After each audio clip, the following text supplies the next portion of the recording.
Student good morning. आज हम Hindi grammar से लेसन 2 वर्ड विचार में स्वरों के भेद को देखते हैं। स्वरों को 3 भागों में बांटा गया है। स्वर को कितने भागों में बांटा गया? 3 भागों में। वो कौन कौन से? ह्रस्वर, दीर्घ स्वर, प्लुत स्वर। ह्रस्वर, दीर्घ स्वर, प्लुत स्वर। ह्रस्वर क्या होता है? ह्रस्व मीन्स क्या होता है? छोटा। ह्रस्व मीन्स छोटा। कैसा स्वर? छोटा स्वर। इन स्वरों के उच्चारण में सबसे कम समय लगता है। छोटा जो जल्दी बोला जा सके। सबसे कम समय किस में लगता है? ह्रस्वर में। सबसे कम समय किस में लगता है? ह्रस्वर में। और ह्रस्वर है, ह्रस्वर की संख्या कितनी है? 4। ह्रस्वर की संख्या कितनी होती है? 4। कौन कौन से? छोटा आ, छोटी ई, छोटा ऊ, छोटा री। आपसे एक क्वेश्चन पूछे जा सकते हैं, ह्रस्वर की संख्या कितनी होती है? वो कौन कौन से हैं? तो आप बताओगे ह्रस्वर की संख्या 4 होती है। अ, ई, उ, री। अ, ई, उ, री। और ह्रस्वर कहते किसे हैं? जिसमें सबसे कम समय लगे, है ना? जिसको उच्चारण करते समय सबसे कम समय लगता है, उसको ह्रस्वर कहते हैं। दीर्घ स्वर, दीर्घ मीन्स क्या होता है? बड़ा। दीर्घ मीन्स बड़ा। इन स्वर, इसका मतलब कि इसके उच्चारण में ह्रस्वर की अपेक्षा अधिक समय लगता होगा। देखिए, इन स्वरों के उच्चारण में ह्रस्वरों से दुगुना, है ना? जितना समय ह्रस्वर में लगा था उसका दुगुना समय लगता है। दीर्घ स्वर है। दीर्घ स्वर कितने होते हैं? दीर्घ स्वरों की संख्या 7 होती है। वो कौन कौन से? 7 होती है। देखिए, आ, बड़ा आ, बड़ी ई, बड़ा ऊ, ए भी है, देख रहे हैं? ए, ओ, औ।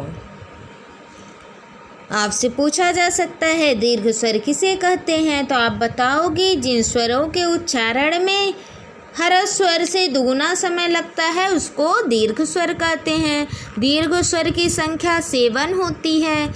आ, ई, उ, ए, ओ, औ। ए, और ओ, औ। बड़ा आ, बड़ी ई, बड़ा ऊ, है ना?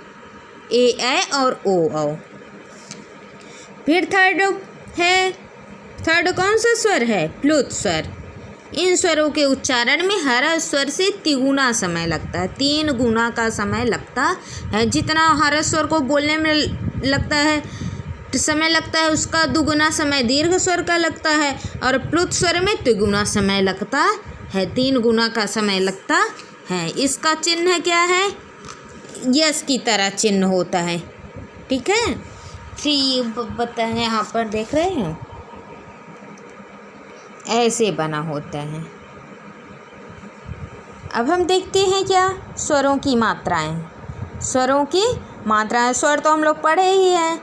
आ, ई, उ, री, ए, ओ, औ, अंग, अह, ये सब क्या है? स्वर है ना? और उनकी मात्रा भी होती है जो व्यंजन के साथ लगे होते हैं। चलिए हम देखते हैं। व्यंजन के साथ प्रयोग किए जाने के लिए प्रत्येक स्वर का एक चिन्ह है। किसके साथ प्रयोग करने के लिए? व्यंजन के साथ। व्यंजन के साथ प्रयोग किए जाने के लिए प्रत्येक स्वर अ से अ तक के स्वरों का क्या होता है? एक चिन्ह निश्चित होता है, जिसे क्या कहते हैं? मात्रा। स्वर के जो चिन्ह होते हैं उसको हम क्या कहते हैं? मात्रा कहते हैं। स्वरों की मात्राओं को इस चार्ट द्वारा समझा जा सकता है। चलिए हम स्वर भी देखते हैं एक साथ, मात्रा भी देखते हैं और उन मात्रा से बने शब्दों को भी देखते हैं। पहले हम स्वर देखते हैं। स्वर कौन कौन से हैं? अ आ ई ऊ, बड़ा ऊ, है ना। इसी प्रकार क्या है? री ए ऐ ओ औ आ, ये तो आगत व्यंजन आ गया। फिर मात्रा देखते हैं हम सबकी, ठीक है। आ की कोई मात्रा नहीं है, बिल्कुल ब्लैंक है। आ की कोई मात्रा नहीं होती है। आ क्या होता है? व्यंजन वर्ड में छिपा होता है। पहले व्यंजन के नीचे हलंत होता है। जब ह्रस्व अ लग जाता है तो वो हलंत जो होता है व्यंजन के नीचे से गायब कर दिया जाता है। तो इसका मतलब होता है कि व्यंजन में अ स्वर लगा है। आ की मात्रा इस प्रकार है, देख रहे हैं। जब का देख रहे हैं, क के नीचे हलंत लगा था, जब अ लग गया तो क के नीचे के हलंत को गायब कर दिया गया है। उसी प्रकार क था, क कैसा था? हलंत था, उसमें आ स्वर लग गया तो आ की मात्रा कैसे लगाते हैं? इस तरह सीधी लाइन होती है, तो हम क के सामने क्या लगा कर दिए? सीधी लाइन खींच दिए, है ना, स्ट्रेट लाइन कर दिए हैं। तो क्या हो गया? इसको क्या बोलेंगे? का। इसी प्रकार ई की मात्रा इस प्रकार होती है। का में ई लग गया तो की। बड़ी ई की मात्रा इस प्रकार होती है। बड़ी की मात्रा इस तरह होती है ना, पढ़े हो आप लोग LKG से ही, मात्रा तो LKG से ही पढ़े हो। तो का में बड़ी की मात्रा लग गई तो की से शब्द बना कील। जब का के सब इधर से मात्रा लगी होगी तो इसको बड़ी करेंगे, जब का के आगे से ऐसे मात्रा लगी होगी तो छोटी होगी, ठीक है। कील, चील। इसी प्रकार का में ऊ लग गया तो कुछ, बुन।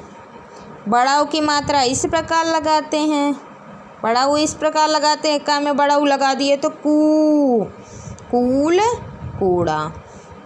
स्टूडेंट, आज बस इतना ही। आप होमवर्क में ह्रस्व स्वर के काइंड्स, ह्रस्व स्वर क्या है, कितने होते, ह्रस्व स्वर की संख्या कितनी होती है, दीर्घ स्वर किसे कहते हैं, उनकी संख्या कितनी होती है, कौन कौन से होते हैं, और मात्रा किसे कहते हैं, ये सब आज आप लर्न करोगे। Thank you.